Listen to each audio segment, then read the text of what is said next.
శ్రీ శారదా అమ్మవారి పంచలోహ విగ్రహ ప్రతిష్టాపనని శ్రీ శంకర భగవత్పాదుల అనుగ్రహం చేత, అదేవిధంగా సర్వజ్ఞపీఠమైనటువంటి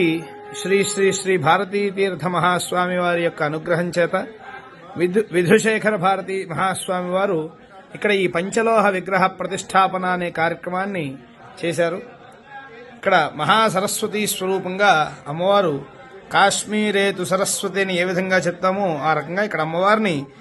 పంచలోహ విగ్రహ ప్రతిష్టాపన అనే కార్యక్రమాన్ని చేశారు. ప్రసన్నతాం సమాం బుద్ధిం విశదాం పాండితీం శుభాం విద్యావృద్ధిం సదా దద్యాత్ కాశ్మీరేషు సరస్వతి అని శాస్త్రములు ఏ విధంగా అయితే చెప్తున్నాయో ఇక్కడ ఆ విధంగా ఇక్కడ మహాసరస్వతి అమ్మవారిని పాకిస్తాన్ ఆక్రమిత కాశ్మీర్లో